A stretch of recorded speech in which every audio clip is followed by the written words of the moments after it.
Maître Miki Myang Paya, bonjour. Vous êtes donc avocate, vous avez écrit un livre sur cette affaire dont on va voir la couverture. Il s'appelle Abus de faiblesse, l'affaire qui embarrasse l'État. Avant d'essayer de comprendre un petit peu plus ce qu'il se passe dans cette affaire, on a appris avant le journal tout à l'heure qu'il y avait une suspension de séance. Qu'est-ce que ça signifie ? Ça signifie simplement que jusqu'à présent, apparemment, les procédures vont se multiplier pour faire retarder ce procès.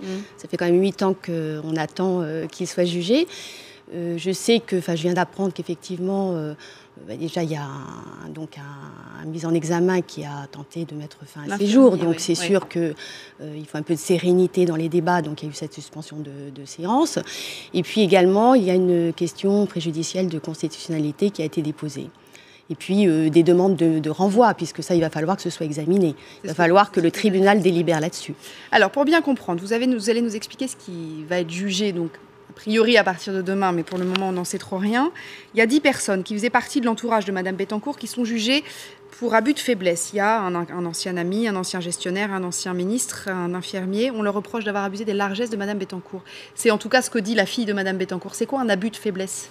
Alors l'abus de faiblesse, c'est un délit qui est donc prévu évidemment par le Code pénal, qui est assez récent quand même, puisqu'il date de 2001 et qui faisait partie à l'origine plutôt des délits à l'encontre des mineurs. Et puis dans le cadre de la lutte contre les mouvements sectaires, a été introduit ce délit particulier qui est donc très subjectif, c'est-à-dire qu'il va falloir prouver que les mises en examen ont abusé de la faiblesse de Madame Bettencourt, mais de la faiblesse qui la rendait gravement vulnérable. Ça, c'est très important. C'est-à-dire d'avoir fait pression sur elle pour qu'elle accorde dans un testament. Voilà, une pression constante, pas forcément, donc ce n'est pas du tout le même délit, pas une violence physique, mais plutôt une pression morale pour qu'elle commette un acte qui lui est gravement préjudiciable. Celui des prévenus dont on parle le plus parce qu'il a une personnalité assez déroutante, c'est François-Marie Bagné. C'est celui qui aurait profité le plus largement des largesses de Madame Bettencourt. Il y a eu beaucoup d'échanges de courriers, notamment. Là, il y a de quoi, le juge va avoir de quoi, effectivement, déterminer cet abus de faiblesse. Alors moi, je n'ai pas accès au dossier. J'ai accès que parce que je lis. Simplement, c'est vrai que l'origine de cette affaire part de François-Marie Bagné. Mais en revanche, ce qui est un peu troublant, c'est qu'on lui reproche justement des largesses, mais des largesses avant 2006. Et donc, l'expertise médicale qui est au dossier, qui est donc assez récente, puisque Mme Bettencourt a toujours refusé de se faire expertiser. Elle a donc eu gain de cause, en tout cas, sa fille, Mme Meyer, a pu faire expertiser sa mère. Et l'expertise démontre que l'état de sénilité de Mme Bettencourt remonterait à 2006. Mais donc ça ne tient pas du tout, en fait. Alors, ça veut dire que... Mais je ne sais pas ce qu'il y a d'autre dans le dossier. Non, mais bien sûr, ce que je veux dire, c'est qu'effectivement, si les faits qui sont reprochés à M. Bagné sont antérieurs. Alors, il faut effectivement que cet état de faiblesse soit connu ou apparent quand la personne fait faire quelque chose à cette personne qui est vulnérable. Et donc, connu apparent, il faut prouver que aussi elle était très vulnérable, donc souvent corroborée par des expertises médicales. Mais c'est là que va intervenir le témoignage des employés de maison, puisque à l'origine, la plainte a été déposée non pas avec une expertise médicale, non pas d'ailleurs avec les enregistrements qui ont été divulgués.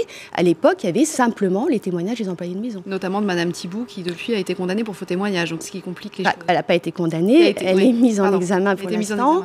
Elle ne sera pas là d'ailleurs, elle a produit un certificat. Elle ne viendra pas, mais il y a d'autres employés de maison, il y a l'entourage de Mme Bettencourt. Un petit mot simplement du président Roucou. On dit que c'est un homme qui ne lâche rien, qui n'aime pas beaucoup d'ailleurs, il n'aime pas beaucoup Nicolas Sarkozy, on en avait parlé au moment où Nicolas Sarkozy avait été blanchi dans cette affaire. On dit qu'il lâche rien et qu'il faut que les prévenus s'attendent à ce que ce soit très très compliqué. Écoutez, l'avenir nous le dira. On a eu la même chose tout au long de cette affaire de Bettencourt. On a eu affaire à l'origine un procureur, donc M. Courroy, qu'on dit d'ailleurs, très ami, il ne l'a jamais caché du président Nicolas Sarkozy. Ensuite, on a reproché à Isabelle Prévost-Després plutôt d'être du côté du syndicat, de la magistrature, plutôt de gauche. Et ensuite, on a reproché également au juge Gentil sa partialité. De toute façon, c'est une affaire qui est extrêmement passionnée. Et en fait, le terreau de cette affaire, c'est le conflit mère-fille. Tout est parti de là, en fait. Tout est parti de là. C'est une histoire de famille, en fait. C'est une affaire de famille qui est tentaculaire et qui tourne au drame politico-judiciaire. Et bientôt, d'ailleurs, un autre volet va être jugé, puisque là, on juge que le volet abus de faiblesse.